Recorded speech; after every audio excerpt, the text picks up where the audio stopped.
Kitalo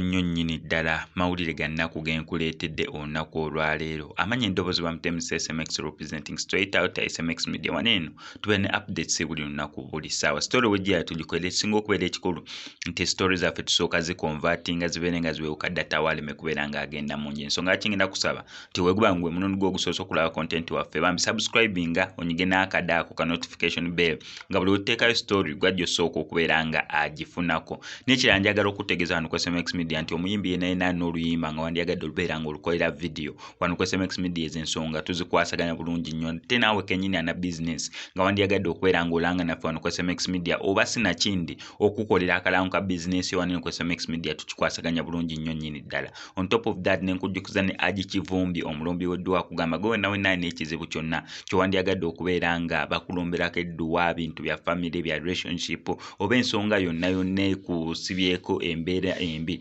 kubeerako ku Aji Kivumbi omusomi w'edduwa ajja nga akulombera edduwa embeera eyo osobola okubeera nga ogivvuunuka. Amawulire ge twakafuna mwana wattu ga nnaku nnyo nnyini ddala oluvannyuma lw'okufa kwa Queen w'e Bungereza agaabuutikidde ensi yonna ate bambi na wano mu ggwanga erya Uganda celebrity w'omu amanyikiddwako nga Rebecca Jingo abangi gwe mmanyi obulungi nnyo naddala ku radio ya Beat akola program okuva ku ssaawa 3 oba okuva ku ssaawa 4 actually paka ndowooza ssaawa ng'eyo 8 y'omu ku bakyasinze okubeera nga balina program empanvu ku radio naddala wano mu ggwanga erya Uganda. Abangi muyinza obutamanya Rebecca Jingo naye nga munyumirwa emizannyo gy'aba Ebonies omwami gwe bayita Barnabas amanya ge amatuufu bamuyita Paulo Jingo ono nno muganda wa Rebecca Jingo gw'abadde takimanyi. Bambi mawulire ga nnaku nnyo nnyini ddala agatutuuseeko okubeera nga bafiiriddwa maama waabwe omulungi Nnaalongo Naluwooza amawulire gatutuuseeko nti bambi afudde neera nga entertainment industry y'eggwanga erya Uganda kubanga Rebecca Jingo ye muyimbi ffenna tukimanyi bulungi nnyo nti muyimbi ate nga ne Katemba amanyi omugendamu naddala okusinziira ku bibiina ebibeera bimuyise.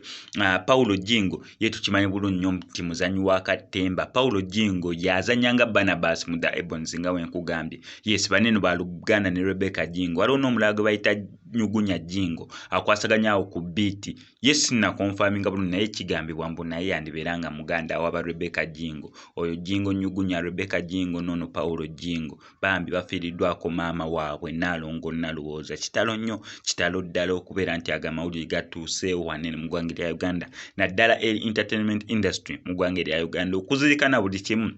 ndabeera nga nkutegeeza wano ku SMX media gwe kyonna okukola kwekuumirako ensonga ezisigadde ozindekere. SMX I sign out.